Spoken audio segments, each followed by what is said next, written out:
राष्ट्र आज कारगिल युद्ध में पाकिस्तान पर मिली विजय का उत्सव मना रहा है।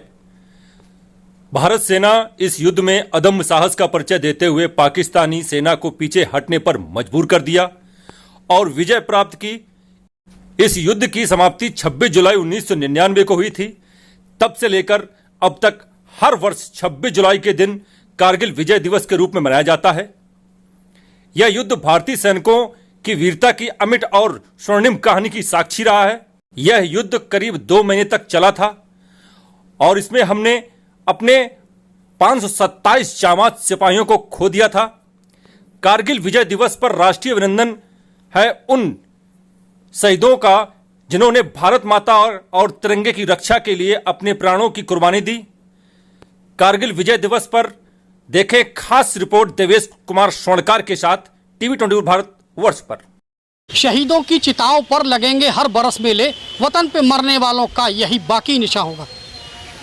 कारगिल विजय दिवस 26 जुलाई 1999 का वो स्वर्णिम दिन, भारतीय इतिहास का वो स्वर्णिम दिन जिसको आज हर भारतीय जिस पर हर भारतीय को आज गर्व है, क्योंकि उस दिन हमने पाकिस्तान द्वारा छेड़े गए छद्म युद्ध को उनको उनकी भाषा में मुंह तोड़ जवाब दिया था। कारगिल का वो युद्ध हालांकि 2 महीने के लगभग चला था। 25 मई 1999 को ये शुरू हुआ था और 26 जुलाई 1999 लगभग 60 दिन ये युद्ध चला था। और इस युद्ध में हमने अपने 537 अनमोल रत्न खोए हैं। तब कहीं जाकर इस विजय को हमने पाया है।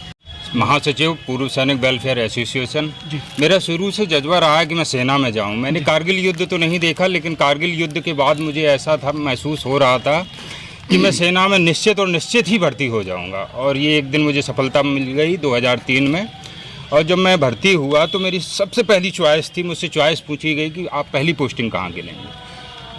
तो युद्ध में तो मुझे भाग लेने का सौभाग्य नहीं प्राप्त हुआ, लेकिन मेरा ये था कि मैं उस जगह को देखूं जहां पे अपने प्राणों को निछावर करते हुए बलिदानी अमर हो गए जी। तो मैंने अपनी पहली पोस्टिंग कारगिल की चूज की। और मैं जब कारगिल पहुंचा तो सबसे पहले उस मिट्टी को सलाम किया और उन वीर शहीदों को नमन किया, उनको याद करके और श्रद्धा सुमन अर्पित किए। और आज उन बलिदानियों के दम पे हमारा पूरा देश और हम चैन से रह रहे हैं और अच्छा जीवन व्यतीत कर रहे हैं। हम आपका परिचय जानना चाहेंगे कि आपका नाम क्या है, आपका पद क्या है और कारगिल युद्ध में आपकी भूमिका क्या रही। मैं कैप्टन अखिलेश नगाइच जी, अध्यक्ष पूर्व सैनिक वेलफेयर एसोसिएशन का अध्यक्ष हूँ। और मैं सन 1999 में मई के महीने से लेकर अगस्त तक कारगिल क्षेत्र में तैनात था। जैसे ही हमारी सेना को पता चला कि दुश्मन हमारी पहाड़ियों पर आकर चरवाहे के रूप में बैठ चुका है, हमारी सेना वहाँ पर रातों रात पहुँच गई। और जिस जगह पर जहाँ टाइगर हिल पर जहाँ पर माइनस टेम्परेचर है, जहाँ पर एक आदमी नॉर्मल चलने में भी सांस लेने में जिसको परेशानी होती है, उस पर हमारे साथियों ने एक अदम्य साहस के साथ दुश्मन का मुकाबला किया और दुश्मन को धकेला भी और उनको फराजय भी दिलाई। इसके अलावा वो एक मंजर अलग ही था जब एयरफोर्स के फाइटर जो दिन रात वहाँ पर चलते थे और हमारे बोफोर्स से हमारे सैनिक लगातार गोले दाग रहे थे, वो एक अलग ही मंजर था। और उसमें अदम्य साहस का परिचय देते हुए हमारी तीनों सेनाओं ने मिलकर एक युद्ध लड़ा। इसमें हम सभी तीनों सेनाओं का इसलिए नाम ले रहे हैं कि इसमें एयरफोर्स और आर्मी तो थी ही, नेवी भी हमारी कई मोर्चों पर तैनात थी। धन्यवाद। आपका नाम और आपका? मैं और लेफ्टिनेंट धर्मगुरु शत्रुघ्न सिंह सेंगर जी।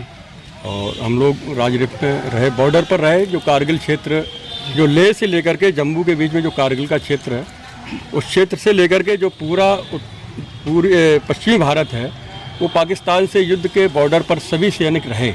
सभी ने अपना मोर्चा संभाला था।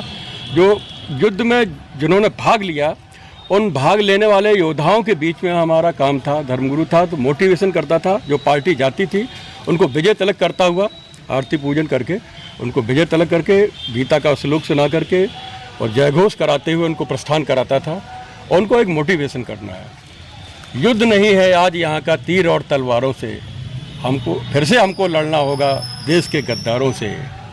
छद्म रूप है युद्ध यहाँ का, अभिमन्यु सा फंसा हुआ है, छद्म रूप है युद्ध यहाँ का, लड़ना फिर गद्दारों से। सबसे पहले हम लोग सभी लोगों का सम्मान करते हैं कि जितने भी कारगिल के लोग हैं जिन्होंने हम लोगों को आज यहाँ तक खड़ा किया है, उनके सम्मान में हम हमारी परिषद और हमारे बोर्ड के सभी लोग नतमस्तक होते हुए आपके लिए बहुत बहुत आभार।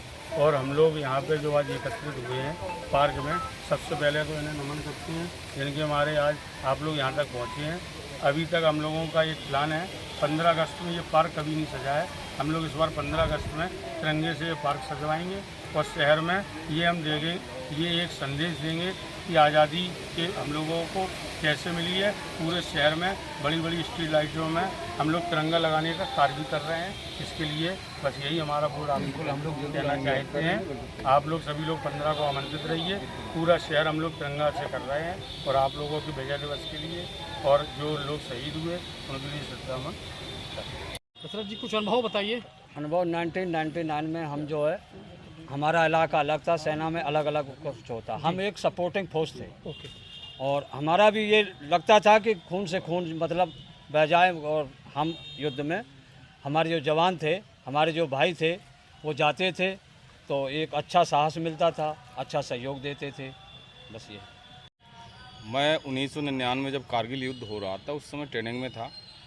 युद्ध तो नहीं लड़ा है लेकिन युद्ध के बाद जो घटनाएं हुई हैं उसको हमने बहुत नज़दीकियों से देखा है और सब कुछ काम भी अच्छा, किया उस समय हुआ। जब आप ट्रेनिंग पर थे तो जी। आपको सुनने में आता होगा कि आज ये हुआ आज ये हुआ, तो कहीं ना कहीं आपको कहीं डर तो नहीं था मन में कि वहाँ पर गोलियाँ बरस रही हैं, लोग मर रहे हैं, हम वहाँ गए तो हमारी भी मौत हो सकती है? नहीं, ऐसा कुछ नहीं था, क्योंकि जब आर्मी में चले जाते हैं वो ऐसा जज्बा पैदा हो जाता है अंदर कि खून को देख के खून खौलता है। नौकरी के दौरान हमने 20 साल जॉब की है, 20 साल के दौरान बहुत कुछ देखा हुआ है हमारे आरआर के टर्नओवर के दौरान।